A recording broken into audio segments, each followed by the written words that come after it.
esposa, que levou várias irmãs com ela, né? Tem um evento muito especial lá hoje, culto de mulheres, mas nós estamos aqui e vamos cultuar a Deus aqui também, amém? Então por isso hoje o número de mulheres está reduzido, né? E geralmente as mulheres ganham dos homens aqui, geralmente o homem é minoria, a mulher é maioria, mas isso são detalhes, né? O que faz a diferença é o nosso coração estar na presença de Deus, é você estar aqui por inteiro, você não está aqui para observar quem veio ou quem não veio, é você estar aqui para colocar o seu coração diante do Senhor e abrir esse coração para ouvir a voz de Deus, porque o nosso Deus é um Deus que fala. Como? Através da sua palavra. Então Deus fala através da palavra. A palavra de Deus, ela mexe com o nosso saber. Nós precisamos saber em Deus, saber o que Deus quer de nós como filhos, saber o que Deus quer de nós como adoradores, saber o que Deus quer de nós nesse tempo que a maioria dos teólogos entende que é um tempo que está sinalizando que a volta de Jesus está muito próxima, né? Por tudo que está acontecendo à nossa volta, por essa tensão que existe no mundo hoje, guerras, rumores de guerras, pestilências, o amor de muitos se esfriando. O amor das pessoas tem se esfriado, irmãos? O que vocês acham? As pessoas estão mais frias, no sentido de amarem umas às outras? Já foi mais fácil as pessoas estarem mais sensíveis às necessidades, né, umas das outras? Eu acredito que sim. Eu acredito que sim. Eu vejo que hoje existe um esfriamento muito grande, né, no amor, infelizmente na fé de muitos, muitos que poderiam às vezes, muitos que começaram ali bem na presença de Deus, fervorosos no Espírito, hoje já não estão mais tão fervorosos assim, estão baqueando na fé, mas o nosso Deus é um Deus que renova as nossas forças. Eu gosto muito do que está escrito ali no livro do profeta Isaías: aqueles que esperam no Senhor renovarão as suas forças, voarão com asas como águias, correrão e não se cansarão, andarão e não se fatigarão. Os jovens, os mancebos certamente cairão, mas aqueles que esperam no Senhor serão renovados. Então a nossa renovação, a renovação da nossa força interior, daquilo que é espiritual, até mesmo do nosso emocional, está em Deus. É Ele que nos renova. Que nessa noite realmente Deus possa renovar os nossos corações na presença dEle. Amém? Temos um visitante, seu nome é Diego, né? Seja bem-vindo, Diego, em nome de Jesus. Alegria ter você conosco aqui. Lá em Lucas, capítulo 8, se você estiver com a Bíblia aí, nós já vamos começar aqui a ministrar a palavra de Deus ao seu coração. Nós vamos fazer diferente, nós vamos ministrar a palavra e depois nós vamos louvar ao Senhor. Então, a ordem dos fatores não altera, o resultado final vai ser o mesmo, né? Então, se a gente louvar antes, pregar depois, não faz diferença. Faz diferença a gente estar com o nosso coração quebrantado diante do Senhor. E eu vejo que a palavra de Deus, ela é fonte de quebrantamento, ela é fonte de libertação. E aqui em Lucas capítulo 8, versículo 26, nós temos aqui um episódio muito interessante que nos é descrito na palavra de Deus, que fala do momento quando Jesus ele deixa a multidão na praia, chama os seus discípulos, entra num barco e vai para Gadara, um lugar ali onde estava um homem aprisionado por demônios, por uma legião de demônios. Então eu vou estar lendo aqui o texto para os irmãos se situarem acerca dessa narrativa, desse episódio que aconteceu e que foi algo tremendo, no sentido de trazer a manifestação da glória e do poder de Deus sobre a vida de uma pessoa que estava precisando de libertação. Então diz assim: e navegaram para a terra dos Gadarenos, que está defronte da Galileia, e quando desceu para a terra, saiu-lhe ao encontro, vindo da cidade, um homem que desde muito tempo estava possesso de demônios, e não andava vestido, nem habitava em qualquer casa, mas nos sepulcros. E quando viu a Jesus, prostrou-se diante dele, exclamando e dizendo com grande voz: que tenho eu contigo, Jesus, Filho do Deus Altíssimo, peço-te que não me atormentes, porque tinha ordenado ao espírito imundo que saísse daquele homem, pois já havia muito tempo que o arrebatava, e guardavam-no preso com grilhões e cadeias, mas quebrando as prisões ou as correntes, era impelido pelo demônio para os desertos. E perguntou-lhe Jesus, dizendo: qual o teu nome? E ele disse: Legião, porque tinham entrado nele muitos demônios. E rogavam-lhe que os não mandasse para o abismo. E andava ali pastando no monte uma vara de muitos porcos. E rogaram-lhe que lhes concedesse entrar neles. E concedeu-lhe. E tendo saído os demônios do homem, entraram nos porcos. E a manada precipitou-se de um despenhadeiro no lago e afogou-se. E aqueles que os guardavam, vendo o que acontecera, fugiram e foram anunciá-lo na cidade e nos campos. E saíram a ver o que tinha acontecido e vieram ter com Jesus. E acharam então o homem de quem havia saído os demônios, vestido e em seu juízo assentado aos pés de Jesus, e temeram. Amém, igreja?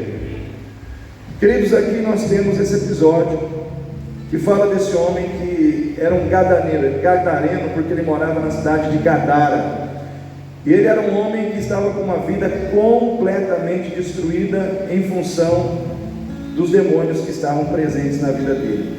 Legião, a gente entende que legião são muitos demônios. Tem gente que fala que são 6.000 demônios, porque naquele tempo o termo legião ele era usado para classificar ou qualificar uma legião de soldados romanos, que era uma legião de 6.000 soldados. Então muitos afirmam que era essa quantidade, mas não dá para a gente precisar. O fato é que eram muitos demônios na vida daquele homem. E aquele homem ele estava perdido, ele estava completamente isolado da sua família, completamente isolado da sociedade. Ele vivia nos sepulcros, ele vivia no cemitério, lugar de morte. Ou seja, é para lá que o diabo quer levar o ser humano, o pior lugar onde o ser humano pode estar, no lugar que realmente só fala de morte, de destruição, né, de perda. E aquele homem perdeu pessoas, perdeu condições na vida. Por quê? Porque havia um problema espiritual sobre a vida dele, que ele não tinha condição de resolver. E aqui, irmãos, nós vemos que Jesus, ele sai da Galileia, que havia o mar da Galileia, que na realidade era um grande lago, né? Mas era tido como um mar.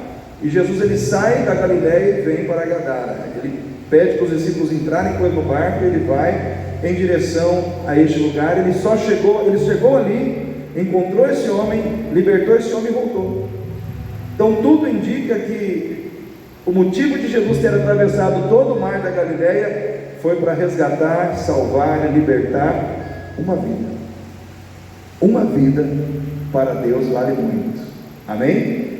Uma vida para Deus tem muito valor. E aí, irmãos, o que Deus colocou no meu coração aqui foi o seguinte tema: nos momentos de dor, nos momentos de dor e de sofrimento, o que Jesus pode fazer? Nos momentos de dor e de sofrimento do ser humano, da vida do ser humano, o que Jesus pode fazer? O que Jesus pode fazer nos momentos de dor e de sofrimento, Tiago? O que será que ele pode fazer? O que ele pode fazer, Lourenço, nos momentos de dor e de sofrimento? Primeira coisa que Jesus pode fazer é nos olhar com compaixão. Nos olhar com compaixão e nos tratar com compaixão.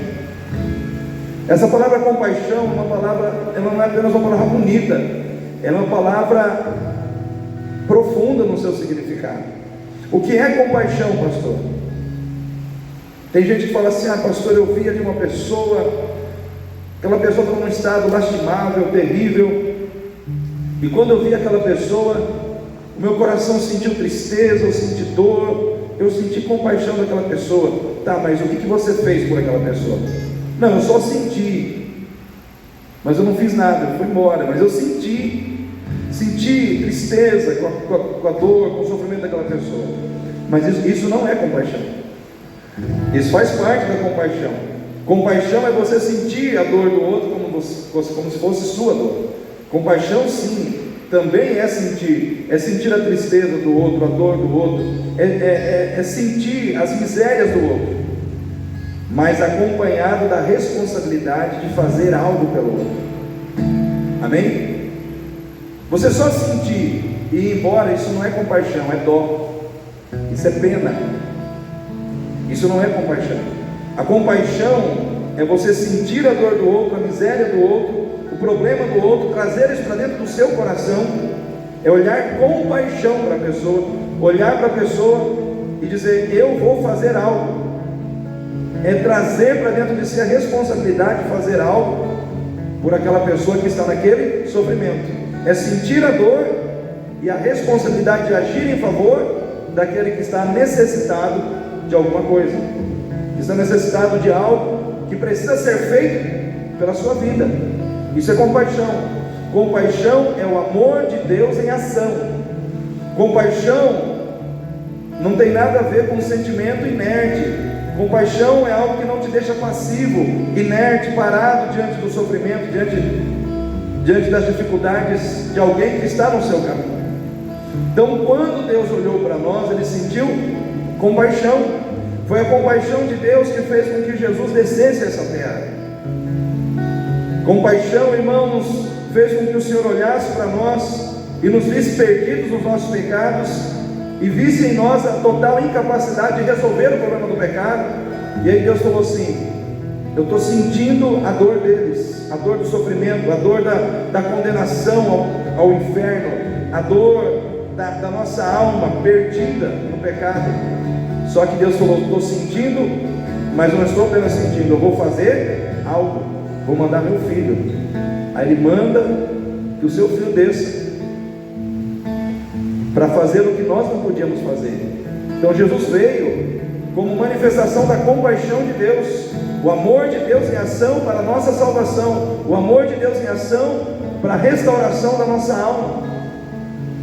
A compaixão não deixou Deus passivo, não deixou Deus inerte, não deixou Deus apenas observando a nossa dor. Fez com que Deus trouxesse para dentro de si a responsabilidade de fazer algo para resolver a nossa dor, para resolver o nosso problema de condenação em função do nosso pecado. Então Ele enviou Jesus. Jesus é a manifestação viva, Jesus é a manifestação pessoal da compaixão do Deus vivo, que é Espírito, mas que se fez carne, que habitou entre nós, na pessoa do seu Filho unigênito, para demonstrar que Ele nos ama, para demonstrar que Ele se compadeceu de nós. E essa compaixão que estava no coração de Deus é a mesma compaixão que estava no coração de Jesus, porque Deus Pai, Deus Filho e Deus Espírito Santo é um Deus só, um Deus só. A mesma compaixão que estava no coração do Pai está no coração do Filho, está no coração do Espírito Santo. Foi essa compaixão que estava no coração de Jesus e que moveu o coração de Jesus a agir juntamente com o Pai para a nossa salvação. Por pior ou por maior que seja o problema do ser humano, a compaixão de Deus é maior. Por pior que seja o seu problema, a compaixão de Deus é maior em favor da sua vida. A compaixão de Deus, ela se manifesta sobre nós quando nós não temos fé suficiente para crer em Deus. Ele age em compaixão para a nossa vida. Aquele homem, esse gadareno, representa a pessoa que não tem nem condição de crer. É aquela pessoa que ela está num estado que ela não tem condição de fazer nada por si mesma.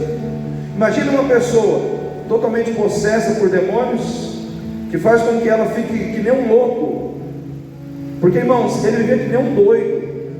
A Bíblia nos narra aqui nesse texto que aquele homem andava pelado, gritando de um lado para o outro, atormentando toda aquela circunvizinhança ali aonde ele estava,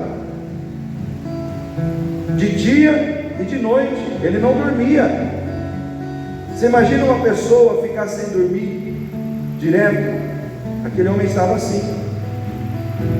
Imagina uma dona de casa sai no portão da sua casa para fazer compra, dá de cara com um camarada pelado, gritando, endemoniado. Imagina como é que era a situação das pessoas que viviam naquele local em relação àquela pessoa. E diz o texto que eles aprisionavam aquele homem em correntes, em cadeias, mas os demônios que estavam nele quebravam as cadeias, quebravam as correntes, ele continuava atormentando todo mundo. Ou seja, aquele homem, ele era uma fonte de atormentação para as pessoas.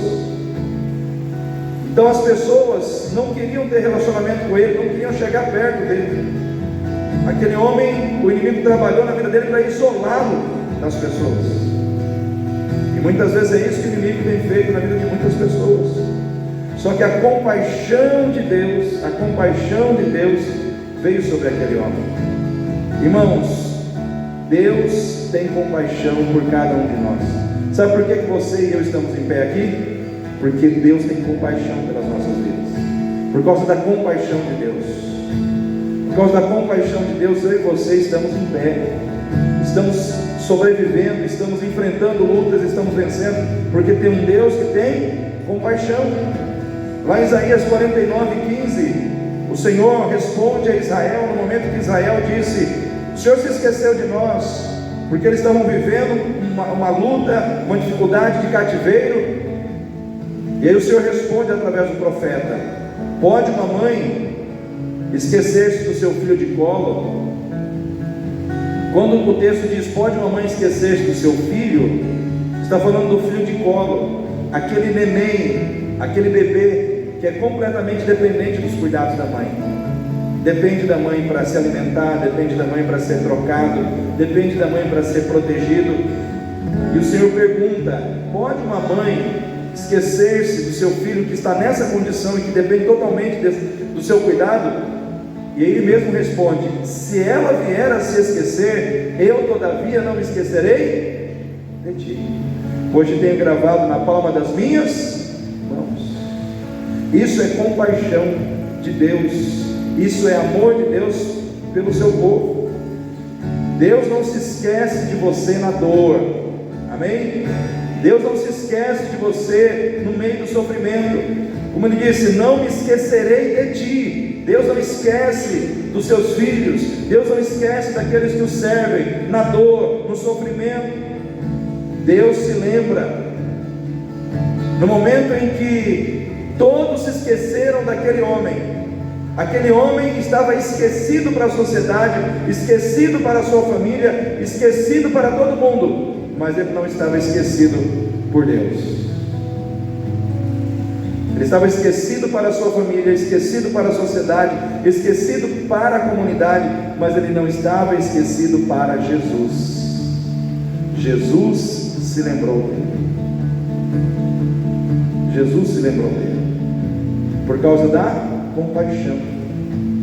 Foi a compaixão de Jesus, irmãos, que não deixou que os seus discípulos despedissem uma multidão de mais de 5.000 homens. A Bíblia diz que eram mais de 5.000 homens, mas pelo fato de não se contar mulheres e crianças nos tempos bíblicos, os escritores acreditam que eram mais de 10.000 pessoas.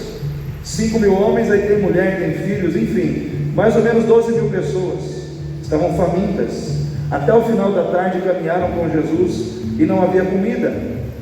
E os discípulos falaram: Senhor, despede esse povo, não tem comida, esse povo está faminto.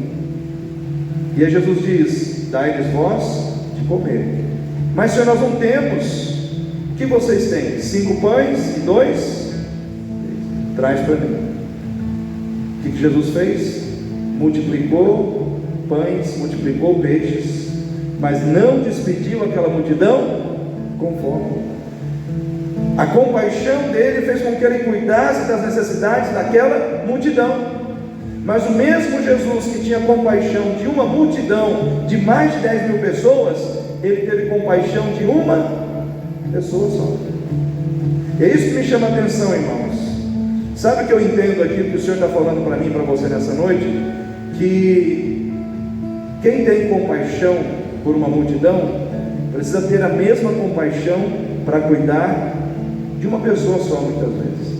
Às vezes Deus quer que você tenha compaixão de uma pessoa, e que você cuide daquela pessoa, e que você ajude aquela pessoa a se levantar.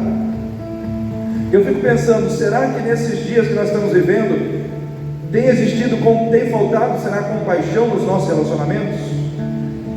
Será que muitas vezes dentro da nossa casa tem se manifestado compaixão nos nossos relacionamentos pessoais?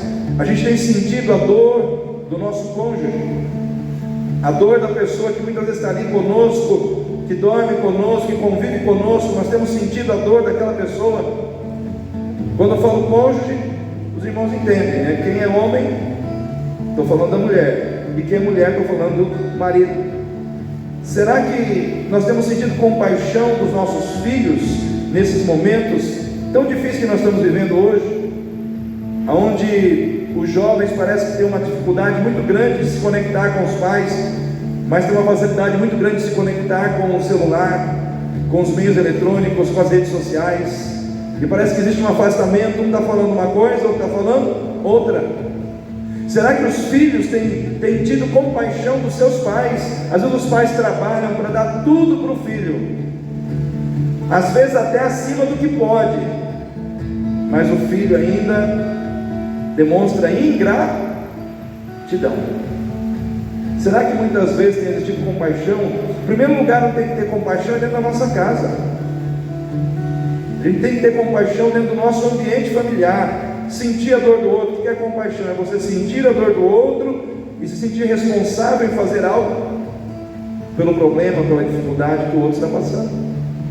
Então foi isso que Jesus sentiu. Ele viu aquele homem, ele viu a situação daquele homem, mesmo do outro lado do mar. Ele viu como aquele homem estava, e ele mobilizou os seus discípulos para irem restaurar aquela vida. Ele não falou para os discípulos o que ele ia fazer. Ele simplesmente disse: entra no barco comigo. Os discípulos ficaram assim: mas Senhor, para onde nós vamos? Entra no barco e vamos comigo. Esse momento em que o Senhor não nos revela o que Ele está fazendo. Ele simplesmente diz: caminha comigo, anda comigo, vai comigo. Eu tenho algo para fazer, e eu quero que você faça parte do que eu vou fazer. E Ele levou os discípulos dessa forma, e eles foram ali, vamos dizer assim, testemunhas e agentes, junto com Jesus, da restauração de uma vida que precisava ser completamente liberta e restaurada, porque não podia fazer nada por si mesmo. Tem muitas pessoas que não podem fazer nada por si mesmas. Elas precisam ser ajudadas, precisam ser libertas. Precisa que alguém vá ao encontro delas para libertá-las, restaurá-las, curá-las.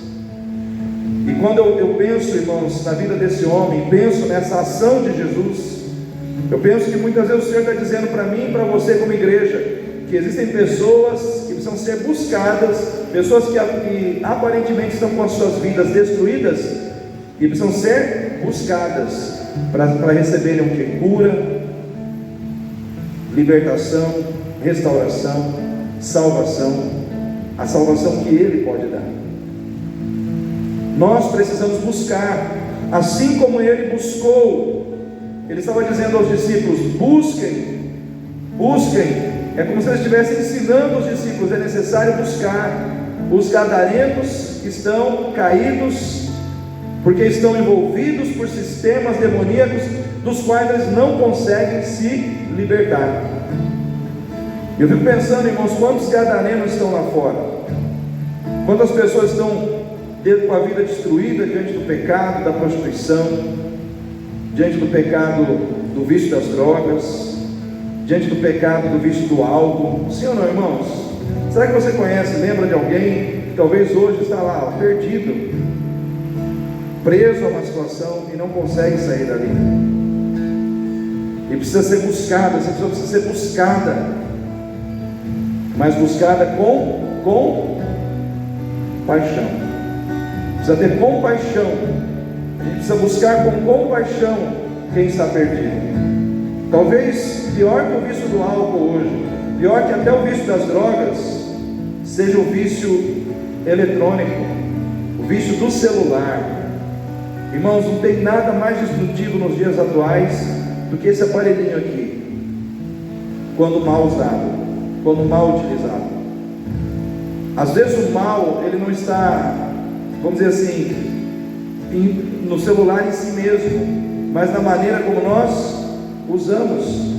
Só que hoje, eu vejo assim que tem pessoas que elas não conseguem ficar 5 minutos sem acessar o celular.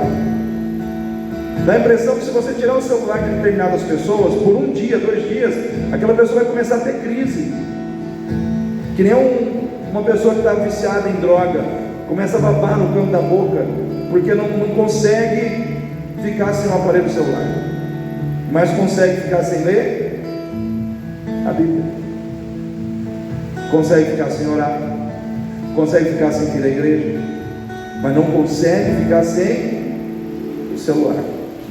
Se você está aqui num culto, hoje tem pouca gente aqui, até é complicado falar, mas se você está dentro de um culto, domingo aqui isso aqui fica cheio, domingo à noite todo mundo vem, mas se você está num culto, a palavra está sendo lida, alguém está pregando, ministrando a palavra, e você não consegue, está pensando no seu celular, está pensando em conectar o celular, ou seja, você está preso.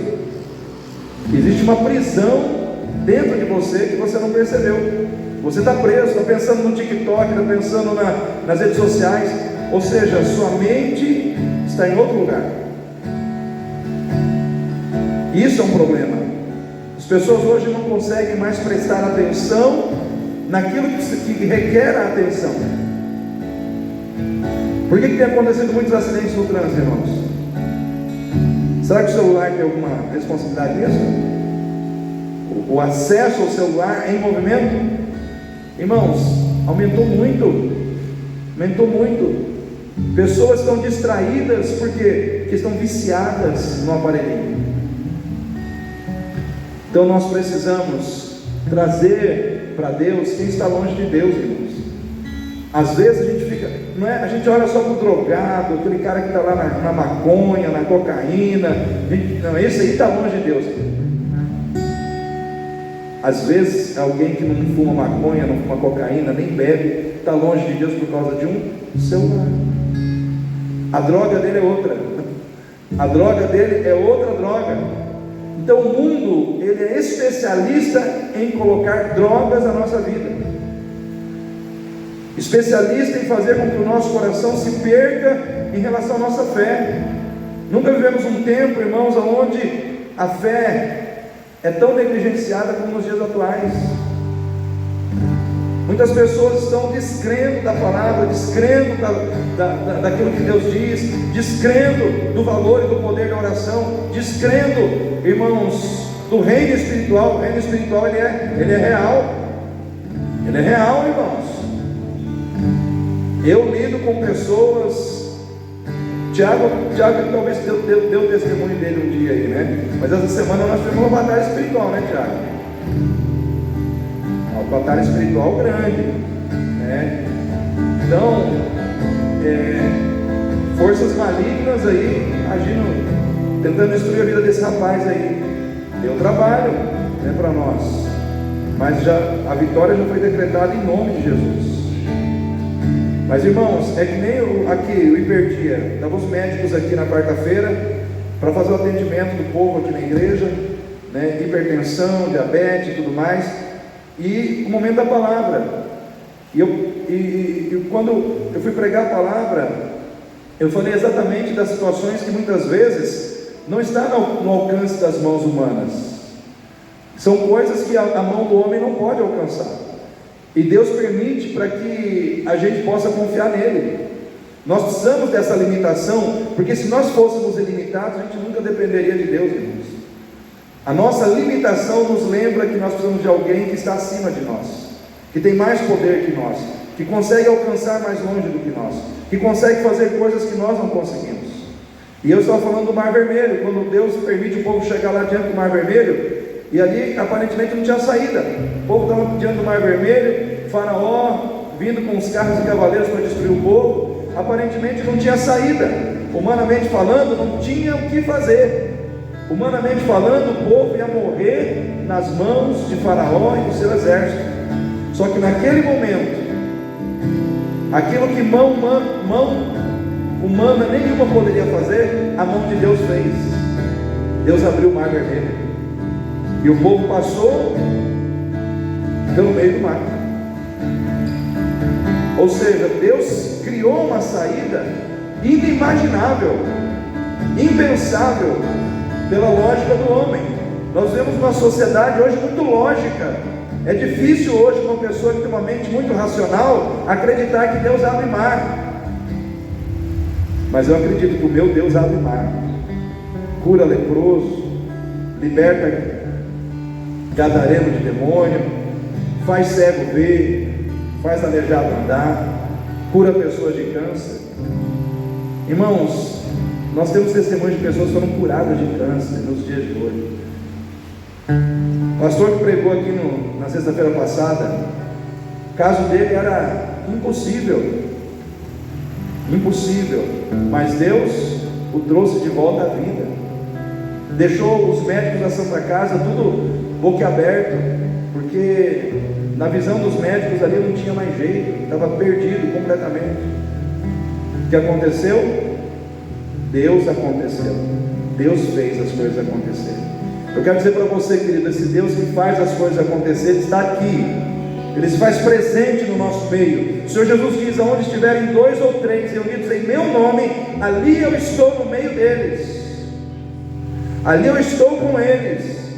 Então Deus se faz presente aonde Ele é crido, aonde você crê, aonde Ele encontra fé, corações que creem na sua existência, no seu agir, na sua palavra, ali Ele se manifesta, ali Ele age, ali Ele opera. A compaixão de Deus determina que Deus não fique passivo, inerte às nossas dores, aos nossos sofrimentos.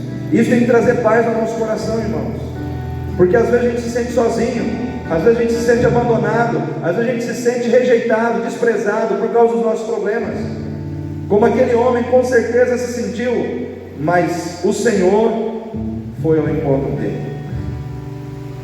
O que Jesus pode fazer em meio ao nosso sofrimento, em meio à nossa dor?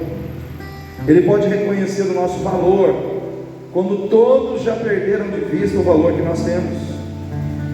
Para aquelas pessoas, aquele homem não tinha valor nenhum. Para aquelas pessoas que moravam ali, aquele homem não tinha valor algum. Talvez muita gente que estava torcendo para ele morrer. Se ele morrer, a gente vai ter paz. A gente tem que ser sincero, irmãos. Não podemos romantizar as coisas. Às vezes as pessoas até desejam mal de alguém, quando esse alguém está tirando a sua paz. Acontece. O coração do ser humano, ele pode amar, infelizmente ele também pode rejeitar, desprezar, odiar. E eu vejo assim, que as pessoas, elas são valorizadas em função de algumas coisas. Por exemplo, uma pessoa que tem uma vocação, e aquela vocação é útil para atender as necessidades da sociedade, essa pessoa é valorizada. Um médico, por exemplo, né? Ele pode não ser o seu médico, mas se ele é um médico, ele atende toda a sociedade, você o respeita pela vocação, pela formação que ele tem. As pessoas também são respeitadas pela capacidade que elas têm de acumular riqueza, né? De ter dinheiro, de ter posses. Mas a pessoa não está fazendo diferença nenhuma na sua vida, mas se ela tem dinheiro, ela tem posses, ela conquista respeito das pessoas pelas coisas que ela adquiriu. E tem pessoas que conquistam também em função de fama, de talento. Essa pessoa tem um talento, vamos dizer assim, na área do esporte, é um mestre, né? Ele é respeitado, será? Talvez não faz diferença nenhuma na minha vida e na sua, mas se ele vier em Campo Grande, vai ter uma multidão de gente querendo ver o mestre. Mas e quando a pessoa não tem uma vocação, não tem bens, não tem dinheiro, não tem talento algum, não tem nada, ela não tem valor? Irmãos, para Deus, independente do dinheiro que você tenha, do talento que você tem, da fama que você tem, da vocação que você tem valor porque você foi criado em imagem e semelhança dele. Amém, igreja? O nosso valor, independente de todas essas situações que acrescentam valor na nossa vida, o nosso valor existe porque fomos criados à imagem e semelhança de Deus. Uma vida que está destruída lá fora, ela tem o mesmo valor de uma vida que está restaurada aqui dentro. Amém? Uma vida que está perdida lá fora, que está destruída lá fora pelo pecado, ela tem o mesmo valor que uma vida que está restaurada aqui dentro da igreja. A diferença é que uma está vivendo uma situação e a outra vivendo uma situação diferente, mas em valor, para Deus, elas têm o mesmo valor.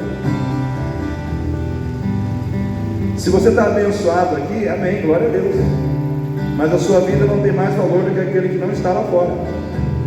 Então Jesus, ele vai buscar aquele que estava perdido. Quantos lembram aqui da parábola das 100 ovelhas? Eram 100 ovelhas juntas no aprisco, porém numa tarde, ao contá-las todas, faltou uma. O que o pastor fez?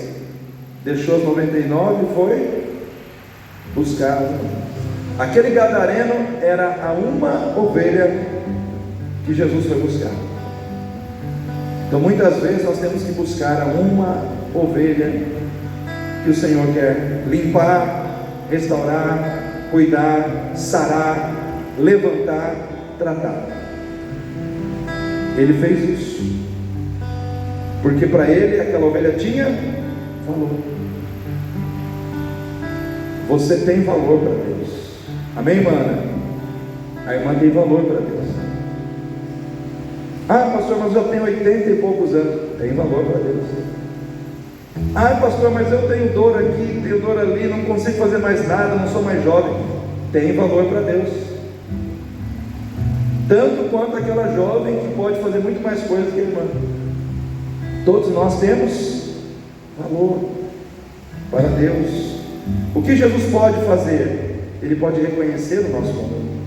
Quando as pessoas perderam de vista o valor que nós temos.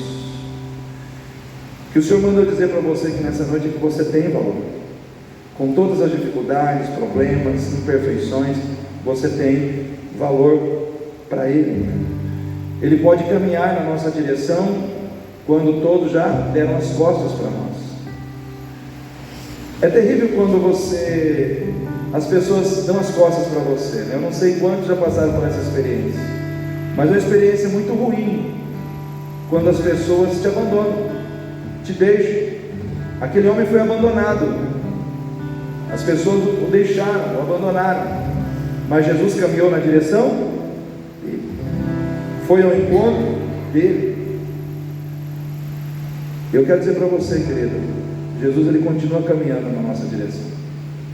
Ele continua nos buscando quando a gente muitas vezes se perde nos nossos caminhos, ou quando o mundo nos maltrata. Ele continua nos buscando. O que Jesus pode fazer? Ele pode restituir tudo aquilo que o inimigo tirou de nós. O diabo tirou daquele homem muitas coisas. Tirou a sua dignidade, seu respeito, seus sonhos, sua família, sua saúde, sua paz. O diabo, ele vem para roubar, matar e destruir. Só que Jesus disse: eu vim para que tenhais vida, e vida com abundância. Jesus começou a restituir aquele homem que não dormia, passou a dormir. Aquele homem que não se alimentava, voltou a se alimentar. Aquele homem que não tinha relacionamento com as pessoas, voltou a ter relacionamento com as pessoas. Aquele homem que estava perdido, agora já não estava mais perdido. Entrou restituição na vida daquele homem. Eu quero dizer para você nessa noite, talvez existam pessoas aqui que o diabo tirou coisas de você, mas o Senhor vai restituir você em nome de Jesus. Vai entrar com restituição na sua vida, vai trazer de volta aquilo que foi tirado em nome de Jesus.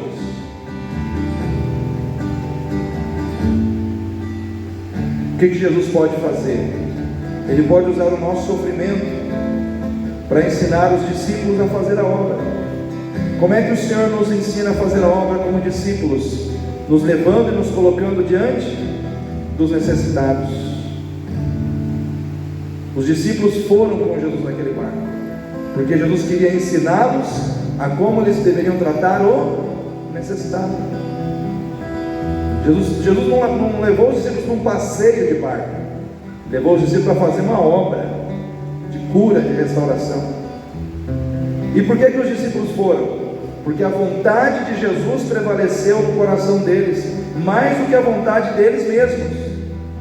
Porque por eles não gostariam de entrar naquele barco e ir para Gadara, porque eles eram irmãos judeus,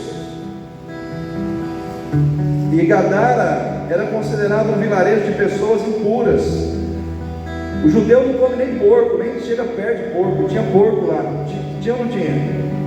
O que o texto diz? Tinha porco ou não tinha porco lá? Para eles ir para lá foi uma luta. Só que a vontade de Jesus falou mais alto no coração deles. Quando a vontade de Deus fala mais alto dentro de você, você faz o que Deus quer e o que precisa ser feito. Mas quando a sua vontade impera, muitas vezes você deixa de fazer o que Deus quer. Cuidado com a sua vontade, cuidado com os desejos do seu coração, porque muitas vezes o que você quer confronta com o que Deus quer. E aí você tem que abrir mão da sua vontade para fazer a vontade de Deus. Só que é fazendo a vontade de Deus que você aprende a ser bênção. Quem quer ser bênção aí? É fazendo a vontade de Deus que você aprende a ser bênção. É fazendo a vontade de Deus que você aprende a servir a Deus, mais do que servir a si mesmo. Então nós muitas vezes precisamos parar para pensar: eu estou servindo mais quem? A mim ou a Deus?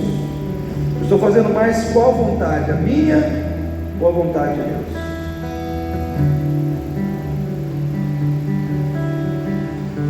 Ele nos chamou para sermos usados e para fazermos a obra com Ele. Essa obra vai exigir de nós compaixão, vai exigir de nós a capacidade de reconhecer o valor das pessoas, vai exigir de nós a capacidade de abandonar a nossa vontade para fazer a dele, vai exigir de nós a capacidade de crer que Ele é poderoso para sujeitar os poderes das trevas debaixo dos nossos pés. Então nessa noite, eu quero deixar essa palavra no seu coração. Eu quero que você fique em pé nesse momento, quero que você se levante, eu quero que você ore agora comigo. Nós vamos estar orando. Feche seus olhos. Pai querido, em nome do Senhor Jesus, nós estamos aqui para declarar a Tua glória neste lugar. Estamos aqui para declarar que o Senhor é Deus, e que nós somos Teus servos, que nós somos Teus filhos, Pai, em Cristo Jesus. Nessa noite existem pessoas que vieram aqui porque o Senhor, ó Deus, determinou para elas estarem aqui. Sabemos que existe um outro grupo de pessoas que está lá na Igreja Batista do Cerradinho, Pai, por isso temos menos pessoas aqui hoje.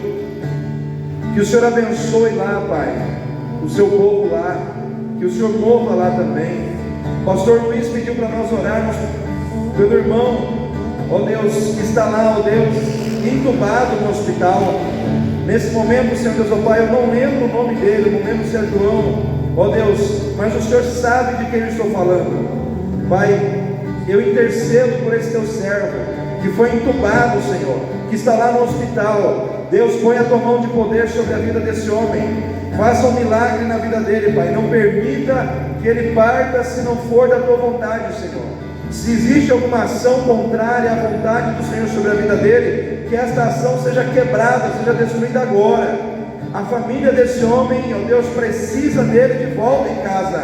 E nós queremos agora, ó Deus, clamar ao Senhor e pedir que o Senhor venha entrar com provisão, com providência, com um milagre, Senhor Deus, sobre a vida desse homem. Em nome de Jesus, Pai, quebra os laços, ó Deus, da morte sobre a vida dele. Ó Deus, restaura a saúde desse homem, põe ele em pé de novo para a honra e glória do teu santo nome, Senhor. Nós oramos como igreja nesse momento, ó Deus, unindo a nossa oração, a oração que os teus servos estão fazendo lá na Igreja Batista, no Jardim Cerradinho.